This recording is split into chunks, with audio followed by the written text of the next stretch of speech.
What's up guys, it's Valkia. Playing with the Pharmacy in a game can be extremely strong. It allows Pharah players to take riskier moves while easing the thought of needing to hunt for health packs upon incoming damage. In this video I'm going to explain the different playstyles with the Mercy and what you need to keep in mind. Some of the points will be pretty obvious, but I'll be covering them anyway. This is a topic many people have asked me to cover, so this one is for you guys. Many people talk about how strong Pharmacy can be, but it requires proper coordination to be pulled off correctly, which brings communication as a huge factor.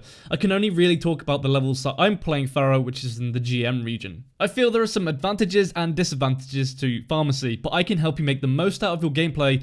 Many of the disadvantages can be resolved by small adjustments. Let's talk about the advantages with Pharah Mercy. To begin with, you're more likely to survive an aggressive dive attack on a McCree or a soldier, as they'll have a hard time zoning you down if you have a Mercy attached. This makes Pharah Mercy great in dive compositions. You can find more details on the actual mechanics of diving on one of my other videos, how to counter Soldier, McCree and Widowmaker, and this technique also works well without a Mercy too, but you have less room for mistakes. The link to the video is in the description. Being able to dive with the extra survivability with Pharah is one of the main elements of making a strong Pharah Mercy team.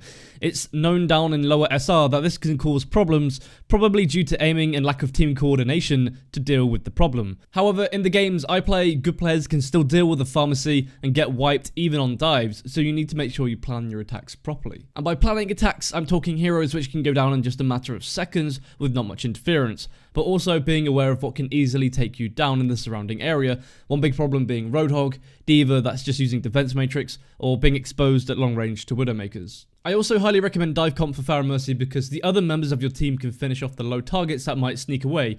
Use the voice comms to agree upon a target to commit to when you dive. Typically, I'll always be focusing that target unless an immediate threat presents itself, which I need to deal with. Let's talk about the other side of Mercy, the damage boost, which gives you an extra 30% damage per shot.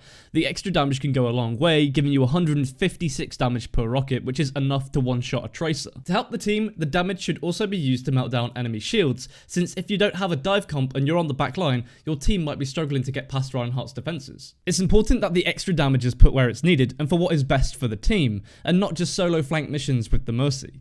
The bonus with Mercy Boost is that in combination with the Pharah ultimate, it will outdamage an ulting Zenyatta or a Lucio beat, not to mention that you still have survivability that the Mercy can change to damage straight into the healing. Something which is also important is that you're aware of the Mercy. This means checking the Mercy health to see if she needs help, using initiative, for example taking the Mercy to the high ground or somewhere safe when she has her ultimate, and also communicating with the Mercy when you're in the air so that she has an escape from the fights on the ground. So to summarize my playstyle with Mercy, I'm more aggressive on dives, putting faith that I'll get healed. I'll use the damage boost where it's needed most unless I see an opportunity window, staying aware of the Mercy and making sure you protect and help the Mercy reach locations better for the play. I'm also going to cover in the disadvantages some plays that I might not be able to do because it might put the Mercy in jeopardy. Let's go on to look at the disadvantages of having a Mercy and how we can best combat that. Sometimes I don't like using the word disadvantage when it's something which just requires some common sense. The way that I move around with Pharah is pretty rapid, using Concussive Blast to quickly get to safety, which is great for me, but the Mercy can get stuck around corners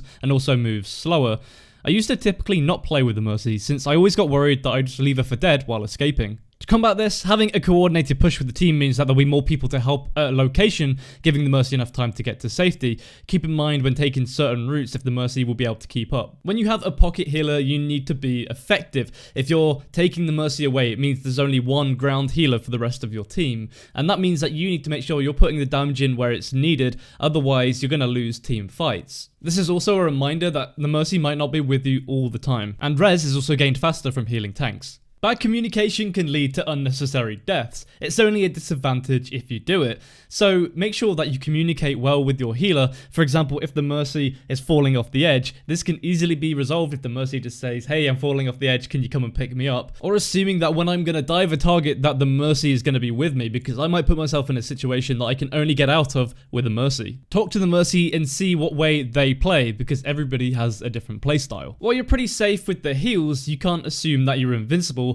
and that you can take on a whole team of 6 just because you have a Mercy attached to you. With enough focus from the enemy team, the Pharah Mercy can be easily taken down, so I wouldn't recommend just diving into the center of all of them. That is, of course, unless the enemies are really weak or you have people diving with you, so their focus can't just be 100% on you, because if it is, they're ignoring the other people doing damage to them. Keep in mind when you play games without a Mercy that you'll have less room for mistakes, as I said earlier, so when you dive, you need to make sure that you can get health packs easily or stay covered from the enemies. My Grandmaster Guide to Playing Pharah helps with the theory of diving. As I said at the start, none of this is revolutionary, but you guys asked for a video on the subject and how my playstyle works with the Mercy. Hopefully this video has been insightful. If you've enjoyed it, hit the thumbs up, drop a sub for more awesome Overwatch content, and follow on Twitter and all the other social medias that you can find in the description. You can also see the Pharah gameplay live on my Twitch channel, Valkia, every day. If you love my content, you can support me by subscribing to my Twitch channel, and if you have Amazon Prime, you can link that with Twitch and get Twitch Prime, and subscribe for free. However, this does need to be renewed every 30 days, but it helps me out a ton. The link to the stream is in the description.